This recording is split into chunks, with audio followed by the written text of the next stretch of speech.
Hey, hello guys, welcome to the other edition of Blaine County Survivor Man. Hey guys, thanks for watching. Hey guys, you know there's plenty of chainsaw owners out there, homeowners, who do not know how to sharpen their chainsaw. They have to take that thing to a business somewhere and get it filed every time it gets dull. And that gets to be expensive after a while for what people charge you to sharpen your chainsaw. So in this video, I'm going to give you some close-up views of just exactly how to sharpen your chainsaw. Hey guys, here we go. First of all, you'll notice I've got this chainsaw in a vise. That's the safest and easiest way to sharpen a chainsaw without cutting yourself. Plus I got a pair of gloves on. And I'm going to explain to you what this tool right here is about and why we actually use it.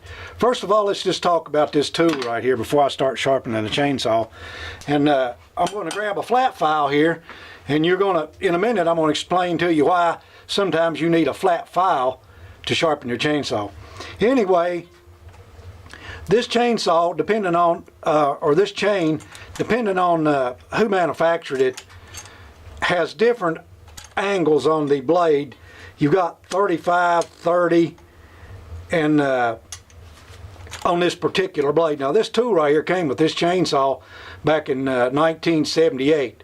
I've had this chainsaw since 1978, and a little set of tools come with it. And that's how you work that thing. You check the angle of your blade, of your tooth,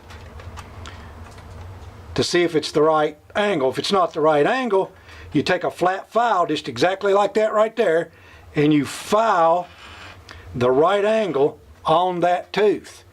You know, every time you hit a rock in the ground, you'll see that the very edge of your tooth right there will be flattened. Now that's where the chainsaw starts to cut the chip out the very first time it pulls around through the piece of wood. If that right there is dull, that tooth won't do anything but jump up and down as it passes through that piece of wood and won't cut very good. So what you do is you take a flat file and you put that angle right there. You can check it with that little tool right there. You put it up there, then pull it back and put your angle on there, then check it with that tool to see if you got it at the right angle. That way the thing will cut really nice and smooth. Now you'll notice that it's got a slot right here in this end. That's for your drag teeth. That thing right there is a drag tooth, and that drag tooth actually drags those chips of wood out of the saw cut as you're cutting the piece of wood off. That's what that does. Now the shorter your teeth get when you sharpen your teeth, the further up that little thing sticks.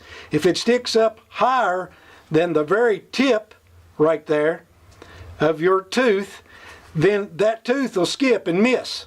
So you don't want to do that. You want to take that file and you want to file that thing down. You'll see some of them are really short, and see how much that sticks up. So what you do is you file that thing down. That's basically all there is to it. That's how you use that thing. So that when it comes right down to it, that thing's about even with the top of that tooth. Now that's how you use that tool.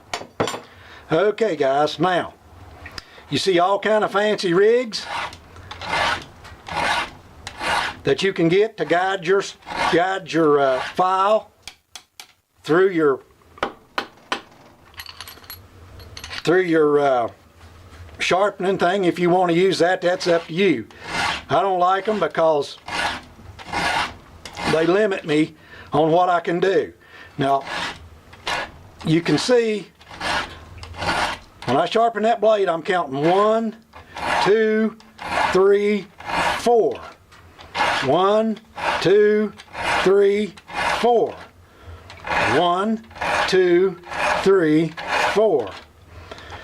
1, 2, 3, 4. Now the reason I'm doing that is I want to cut this side of the saw the same amount of cuts as I do on the other side.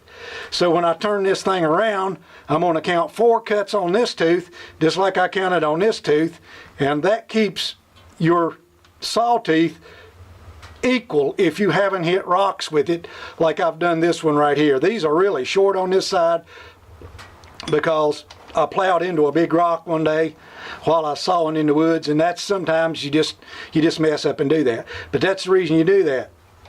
You just count 1, 2, 3, 4. 1, 2, 3, 4. 1, 2, 3, 4. You keep that file at the same angle. You can watch it. That's the reason those fancy things are hard to use, because it's got that piece on top of it that actually holds your file at the right angle on the tooth, which is, most people can't never sharpen a saw with them. So what you need to learn to do is like I did. I went to a old Mr. Linebacker's saw shop with my saw one day to get it sharpened, and once I found out how he watched him sharpen, I never had to take it back to him again. And that's been many, many years ago, over 40 years ago. So a lot of people bring their saws to me to get them sharpened because I know how to file. Guys, that's basically all there is to sharpening that saw. So guys, thank you for watching Bland County Survivor Man, and that's another tip from you, Bland County Survivor Man. Have a nice day.